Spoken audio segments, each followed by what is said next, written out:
আমার ছোট ভাই নেশা করে এবং বাবা মায়ের সাথে খারাপ আচরণ করে, মা চাচ্ছেন আমি বাড়িতে ফিরে যাই, কিন্তু আমার স্ত্রী পর্দা করে এবং আমার বাড়িতে পর্দার পরিবেশ নাই, পারিবারিক ও পারিপার্শ্বিক কিছু সমস্যার কারণে বাড়িতে যেতে চান না, এই পরিস্থিতিতে আমার করণীয় কি?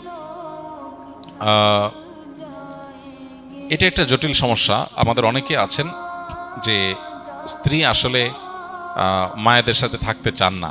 কেন? কারণ তারা অনেক ডিস্টার্ব করেন, বিরক্ত করেন, ইত্যাদি ইত্যাদি। তো এক্ষেত্রে শরিয়ার বিধান হলো, সন্তান হিসাবে আপনি মা বাবার কাছে যাবেন, সেবা করবেন, লোক দিয়ে সেবা করার ব্যবস্থা করবেন, এটা আপনার কর্তব্য।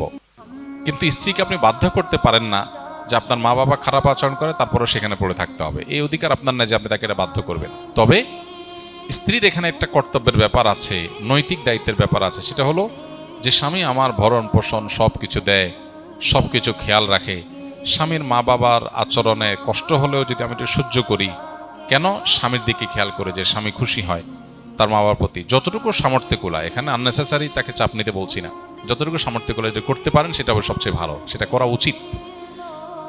যদি তিনি কোনো কারণে এটা না করেন, তাহলে বাই ল, আইনগতভাবে কোনো স্বামী তার স্ত্রীকে এটা বলতে পারে না আমার মা বাবার কাছেই তোমাকে থাকতে হবে।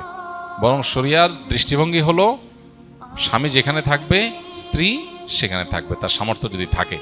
তাহলে মা বাবার জন্য কাজের লোক দিয়ে আপনি যেমন ব্যবস্থা করবেন, আবার আপনিও ঘন ঘন যাবেন, শুধু কাজের লোক দিয়ে হবে না।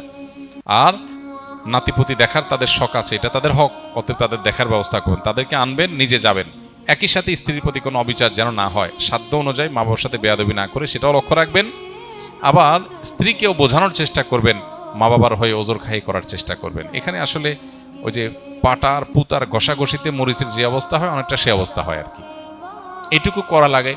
সাংসারিক জীবনে একটু শান্তিতে থাকতে চাইলে